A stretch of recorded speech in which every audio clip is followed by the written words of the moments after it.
आबाद मेरे लिए सामने ब्रिज बहरीन दा है। हाँ यूट्यूब मंगोक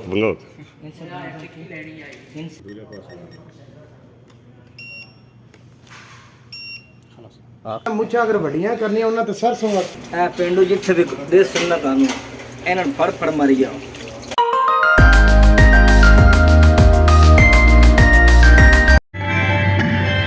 ਇਹ ਕਵਾਲੀ ਚਲਦੀ ਪਈ ਹੈ। ਇਹ ਅਸੀਂ ਜਾ ਰਹੇ ਹਾਂ ਸਮੁੰਦਰ ਤੇ ਇਹ ਆਪਣੇ ਭਾਈ ਡਰਾਈਵਰ ਸਾਹਿਬ ਨੇ ਜਿਗਰ ਸਾਹਿਬ ਮਸੇਰ ਸਾਹਿਬ ਇਹ ਆਪਣੇ ਮੁਹੰਮਦ ਖਾਨ ਸਾਹਿਬ ਮੋਬਾਈਲ ਦੇ ਵਿੱਚ ਖੁੱਬੇ ਨੇ ਕਾਸਮ ਅਲੀ साजिद साहब एक गड्डी का पूर है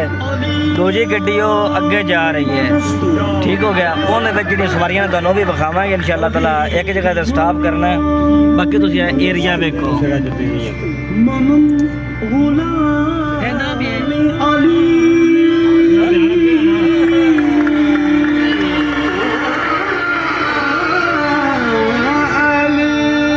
गड्डी जड़े बैठे ने जो उमर है आजफ है चाचा है अली है अगे जाना को दो को सवारियां और जेदा भी दे ओ सॉरी जेदा भी विच है। ठीक हो गया तो इंशाअल्लाह बाकी तुहाडे मजीद नवे दो बच्चे ऐड और होने ने उन्हां नाल भी गुफ्तगू कराने आ। बाकी जो अच्छा व्यू दिसे तुहानू विखावांगे।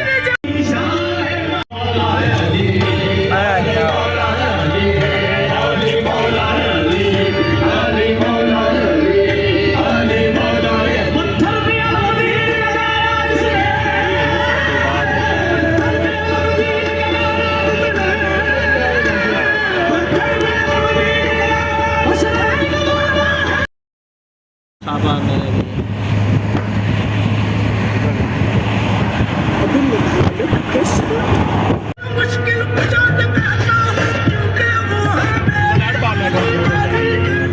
नहीं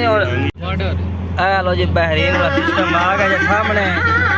सामने बहरीन का ब्रिज है। ठीक है सारे इशारे जितने लगे ने इस तो अगर बहरीन नज़दीक आ जाता है।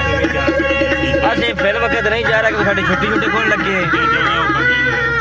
सामना जितना सामना लगा है ना ये बहरीन वाला है। असं लिहाजा इधर मुड़ रहे हैं बहरीन नहीं जा रहा। बहरीन जो गए इंशाल्लाह विखावांगे तुम जरूर। और सामना ब्रिज बहरीन का है। हम फिर वक्त गड्डी पेट्रोल पवाने लगे हैं इंशाल्लाह पवाने तो फिर निकलने हैं। तो बाकी मेरा ना थोड़ा जहा दाढ़ दर्द करती पी तो फार्मेसी जाने तो कोई शायद लेने इंशाल्लाह दवाई शवाई जो भी दवाई शवाई लैके तुहानू विखाने कि की हिसाब किताब है किन्ने दी बनती है। सामने फार्मेसी यानी कि मैडिकल स्टोर है मैडिकल स्टोर ही होंदा बहरीन की गड्डी है अगे विखाया ब्रिज तो असी इंशाल्लाह अंदर जाने अंदर जाके वेखने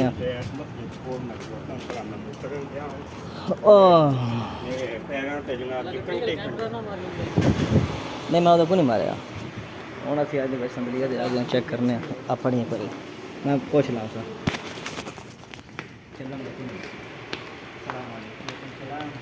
क्या फाल भाई कोएस यूट्यूब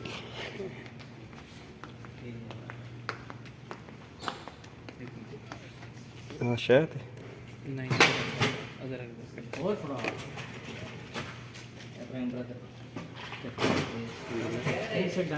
हाँ यूट्यूब मंगोक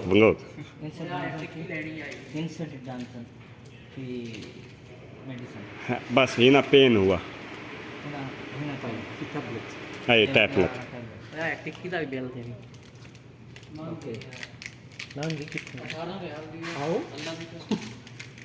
रखा सा तेरे को पैसे कितने कार्ड मेरे कार्ड चढ़ता नहीं कोई बस ठीक है one tablet one morning one night after food okay هذا كم ريال 30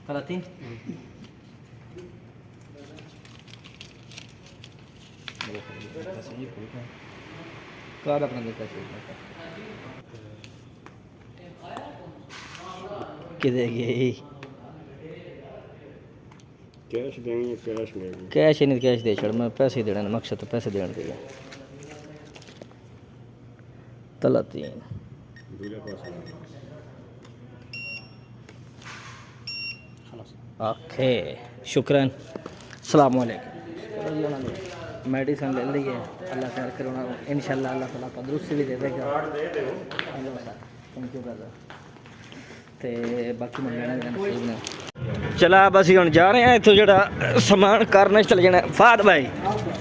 आज की रेंज है आज इंशाल्लाह हम हाफ मून पे जाएंगे अच्छा तो उधर जाके भी इंजॉय करेंगे हम। आज हमारा ईद का दूसरा दिन है माशाल्लाह। आज ईद का दूसरा दिन है हम प्रदेश में अपनी ईद इस तरह मनाते हैं। पहला दिन सब्सक्राइब करना दोस्तों बैक के चैनल को। पहला दिन तो साडा ਉਂਝ ਸੁੱਤਿਆਂ ਪੇ ਲੱਗ ਜਾਂਦਾ ਹੈ अस्सलाम वालेकुम ਇਹ ਹੁਣ ਅਸੀਂ ਆਇਆ ਦੋਸਤ ਦੇ ਰੂਮ ਵਿੱਚ ਵੇਖਣੇ ਇੱਥੇ ਕੀ ਨਿਜ਼ਾਮ ਪਿਆ ਹੈ ਤੇ ਕਿਵੇਂ ਦਾ ਪਿਆ ਹੈ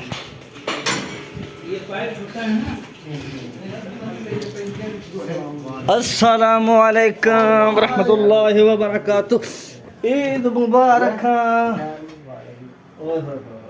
चलता पे कैमरा चलता पे जनाब बहुत जरूरी मुच्छा तैयार हो रही हैं आ जनाब मुच्छा तैयार हो रही हैं बंदे दी जनाब मेरी देखो ना मुच्छा अगर बढ़िया करनी है उन्हें तो सरसों ਹੁਣ ਮੈਂ ਕੀ ਆਖਾਂ ਠੰਡਾ ਮੈਂ ਯਾਰ। ਕੀ ਆਖ ਰਹਿਣ ਤੂੰ ਤੇ नहीं सरकार ने दोबारा दसिया जाए सॉरी ਮੁੱਛਾਂ ਵੱਡੀਆਂ ਕਰਨੀਆਂ ਹੋਣ ਤੇ ਮੇਰੀ ਜਾਨ ਦੇ ਟੋਟੇ ਜੇ ਸਰਸੋਂ ਦਾ ਤੇਲ ਹੈ ਨਾ हाँ हाँ ਇਹ ਥੋੜਾ ਜਿਹਾ ਲਾਣਾ ਇਹਨਾਂ ਦਾਬੜਾ ਤੇਲ ਦਾ ਲਾ ਲਓ ਤੇ ਕੁਛ ਸਵੇਰੇ ਲਵੇ ਵੀ ਨਾ सही हो गया चलो बेहतर हो गया ए जनाब ना है ए नवा सिस्टम बनाया शीशे लाया है ਆਹੋ ਜੀ ਲਾ ਛੜਨ ला छड़न बेहतर ओ हटी ओ बिस्मिल्लाह चाचा मेरा रेडी हो गई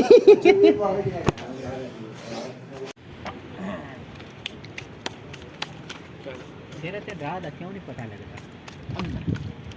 अजय 12 साल ਦਾ ਕਿਸੇ ਤੇ ਦੁੱਧ ਤੇ फोटो बनवे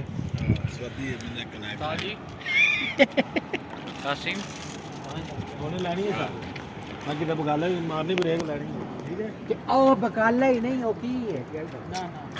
वाल कोई शायद है ਆਫੀਆਂ ਵੱਜਦੀਆਂ ਨੇ ਜੀ ਜਾਂਦੇ ਹੋ हां जी वाह ਝਗੜਾ ਲੱਗਦੀ ਦਮ ਮੰਗੀ ਜਾਨੀ ਬੋਲ ਤੂੰ ਹੀ ਹੱਕ ਦਮ ਮੰਗੀ ਜਾਨੀ ਬੋਲ हाय ਝੂਲੇ ਲਾਲ ਦਮ ਮਸਤ ਕੰਗਲ अच्छा बस कर होगी वीडियो अल्लाह अल्लाह डिजाइनिंग है मोहम्मद खान डिजाइनिंग कर रहा है मैं रह गया बस इस टाइम बाकी सारे हो गए ने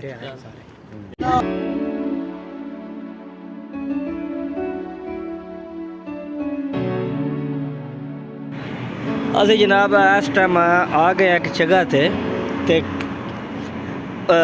ਟਿੱਕੀਆਂ ਤੁੱਕੀਆਂ ਵਾਲਾ ਸਿਸਟਮ ਤਾਂ ਸਾਰਾ ਕੁਝ ਕਰ ਲਿਆ ਤੇ ਬਾਕੀ ਚਾਵਲ ਜਿਹੜੇ ਨੇ ਸਾਡੇ ਉਹ ਰਹਿ ਗਏ ਸਨ ਅਸੀਂ ਹੁਣ ਐਸੇ ਹੋਟਲ ਤੇ ਆਏ ਆ ਉਹ ਅੰਦਰ ਬੜੇ ਨੇ ਚੱਲ ਕੇ ਬਖਾਨਾ ਤੁਹਾਨੂੰ ਮੈਂ ਉਹ ਕਿਹਦੇ ਆਏ ਹੋ ਸਾਰੀ ਫੌਜ ਇਕੱਠੇ ਕੀ ਲੈਵੂ ਉਹ कैचअप लेना है सारा कटे कैचअप लेना मैं सदके जावा सजा तू कैचअप ही टुरिया रमी मसेर ते बे YouTube ते होना लाजम अलजूज है ये तो रवा कोई नहीं फा अभी क्या बनाया इंशाल्लाह ताला लेके चौक और खाने अच्छा जनाब पंजाबी च ब्लॉग बनाना आ जनाब अपने ਨੂੰ ਨਾ ਚਲਾਣਾ ਬੇਲਚਾਂ ਤੇ ਉਰਦੂਆਂ ਸਿਖਾਣੀਆਂ अल्लाह खैर करे कि जो भी लफ्ज़ हम लोग इधर आए हैं चावल लेने के लिए मुझे आप लोग बता दो पूछ रहे बता दें अब दे बाय बाय सर अस्सलाम वालेकुम किफ हाल है कोई इंशाल्लाह ये दूंगा आ पेंडू जिथे भी देश सुनना था एना फड़ मारी गया तेरी जान